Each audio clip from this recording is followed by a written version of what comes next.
ఇంతపూర్వకం ఏ విధంగానైతే మనమందరం కూడా రూల్స్ బుక్ ద్వారా ఈ ప్రొసీజర్స్ను నడిపామో అదేవిధంగా హౌస్ నడపడానికి సహకరించమని కోరుతా ఉన్నాము. నేను స్పెసిఫిక్గా హరీష్ రావు గారు రూల్ అడిగారు కనుక రూల్ చెప్తా ఉన్నాను. స్పెసిఫిక్గా హరీష్ రావు గారు రూల్ అడిగారు కనుక రూల్ చెప్తా ఉన్నాను. దయచేసి స్పీకర్ గారిని మీ ద్వారా వారిని కోరుతా ఉన్నాం. ఇప్పుడు నేను వారికి ఇంకేవైనా ప్రశ్నలు ఉంటే డిఫరెంట్ ఫామ్ ద్వారా మీ దగ్గరికి తీసుకురమ్మండి. You allow sir, our minister will answer.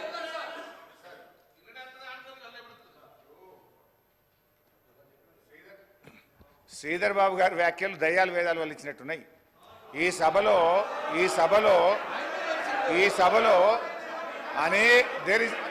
అనేక సందర్భాల్లో సాంప్రదాయాలు ఉన్నాయి. చాలా సందర్భాల్లో కూడా స్పష్టంగా ఇదే శ్రీధర్ బాబు గారు, భట్టి గారు మేము ఎల్ఏ మినిస్టర్ అన్నప్పుడు క్వశ్చన్ అవర్లో సరైన సమాధానం రాలేదని మీరే అనేక సార్లు ఈ సభలో వాకౌట్ చేసిపోయారు. మీరు ప్రొటెస్ట్ చేసే అవకాశం ఇచ్చాం. సో నేను సార్, స్పీకర్ సార్, ఒకటే నిమిషంలో మా నిరసన చెప్పి బయటకు వెళ్ళిపోతాం. I don't want to waste the time. ఎందుకంటే ఇందులో సిగ్నేటరీ కాకపోయినా మీరు సాంబశివరావు గారికి అవకాశం ఇస్తారు. అక్కడ సభా సమయం వృధా కాదు. మాకు సరైన సమాధానం రాలేదని మేము అడుగుతామంటే మా గొంతు నొక్కడానికి మాత్రం సభా సమయం మీకు అడ్డం వస్తున్నది. అయితే అధ్యక్ష, గౌరవనీయ మంత్రివర్యులు, గౌరవ ముఖ్యమంత్రి గారు, స్పీకర్ సార్, హరీష్ రావు గారు దాదాపుగా 2004-05 సంవత్సరం నుంచి శాసనసభ్యుడిగా ఈ సభలో కొనసాగుతున్నారు. 2014 నుంచి 2023 వరకు వారు మంత్రిగా కొనసాగినరు. వారికి లెజిస్లేటివ్ అఫేర్స్ మినిస్టర్గా కూడా పనిచేసిన అనుభవం ఉంది. చైర్ మీద ఆరోపణలు చేయడం ఏ సభ్యుడికి తగదు. వినండి. ఎందుకు అంటే ఇది ప్రాధాన్యతతో కూడుకున్న సమస్య.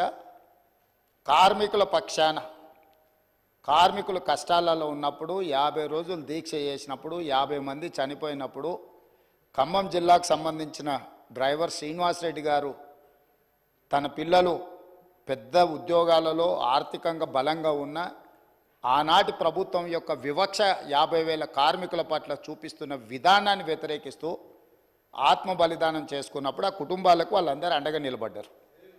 అట్లాంటి కార్మికుల తరఫున కొట్లాడే కమ్యూనిస్టు పార్టీ ఈ సభలో వాళ్ళ తరఫున మాట్లాడడానికి అడిగితే మీరు వాళ్ళకు అవకాశం ఇచ్చిండ్రు. ఎందుకు? కార్మికులు ప్రాధాన్యత, కార్మికుల తరఫున కొట్లాడే వాళ్లకు ప్రాధాన్యత ఇవ్వాలి. ఈ ప్రభుత్వానికి ఏదైనా వాళ్ళ సూచనలు ఉపయోగపడితే ఆ సమస్యల్ని పరిష్కరించాలి అనే ఉద్దేశంతో మీరు సాంబశివరావు గారికి అవకాశం ఇచ్చిండ్రు. మీరు ప్రశ్న అడగకపోయినా అతనికి ఎట్లా అవకాశం ఇస్తారని వారు మాట్లాడినారు కదా అధ్యక్ష. అది ఏ చట్టానికి దేనికి అసలు వారు మాట్లాడుతున్నది పూర్తిగా విరుద్ధం. ఒక్కసారి ఒక ప్రశ్న ఈ సభలో ఆమోదం పొందింది అంటే ఈ సభ యొక్క ఆస్తి. సభ ప్రశ్న అడిగిన వాళ్ళకే అవకాశం ఇవ్వాలి, మిగతా వాళ్ళకి అవకాశం ఇవ్వద్దని ఏ చట్టంలో లేదు. ఒక్కసారి ప్రశ్న ఈ ప్రశ్నావళి 10 ప్రశ్నలు ఉన్నాయి కదా అధ్యక్ష.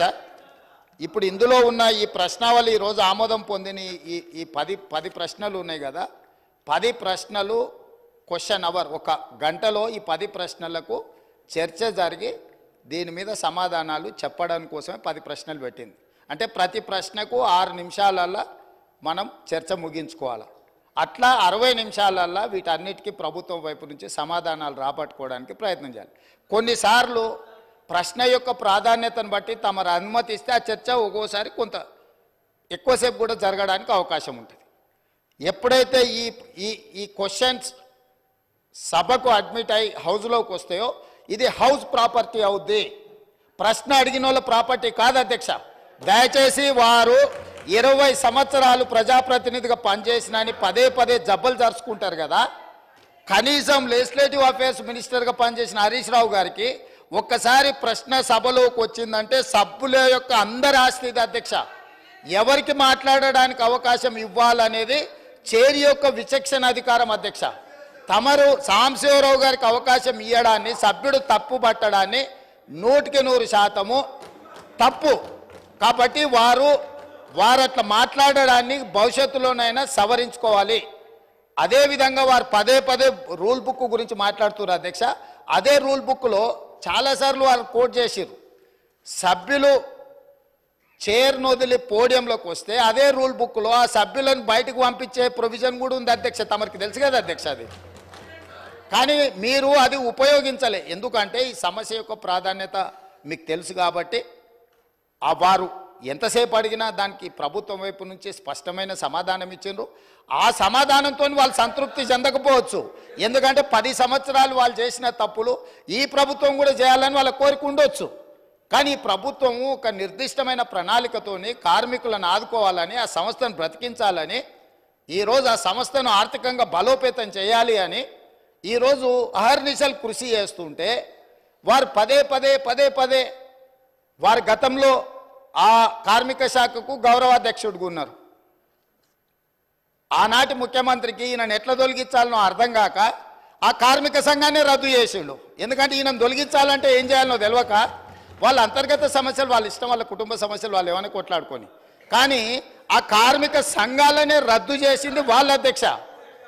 అట్లాంటిది ఇప్పుడు మళ్ళీ మొదటికి వచ్చి పాత తప్పులన్నీ కప్పిపుచ్చుకోవడానికి ఈరోజు కొత్తగా ఈ ప్రభుత్వం మీద బురద జల్లి మంత్రి గారిని బుల్డోజ్ చేసే విధంగా మాట్లాడడం ఏమాత్రం సమంజసం కాదు అధ్యక్ష. చివరిగా నా సూచన ఒకటే సభ్యులందరికీ, ఎందుకంటే ఇక్కడ దాదాపుగా 119లో 60కి పైగా మొదటిసారి ఎన్నికైన సభ్యులు ఉన్నారు. ఆ సభ్యులు ఏమనుకుంటారు వారు మాట్లాడింది విని? హరీష్ రావు గారికి 20 సంవత్సరాల అనుభవం ఉన్నది, ప్రశ్న వేసిన వాళ్ళే సప్లిమెంటరీ క్వశ్చన్స్ అడగాలనేమో అని ఈ సభ్యులందరూ కూడా తప్పుగా అర్థం చేసుకునే అవకాశం ఉంది. అందుకే మా నూతన సభ్యులకు నేను చెప్తున్నా, ఒక్కసారి క్వశ్చన్ హౌస్లో అడ్మిట్ అయిందంటే ఆ క్వశ్చన్ అనేది హౌస్ ప్రాపర్టీ. ఈ హౌస్లో ఏ సభ్యుడైనా కూడా సప్లిమెంటరీ క్వశ్చన్ అడగడానికి అవకాశం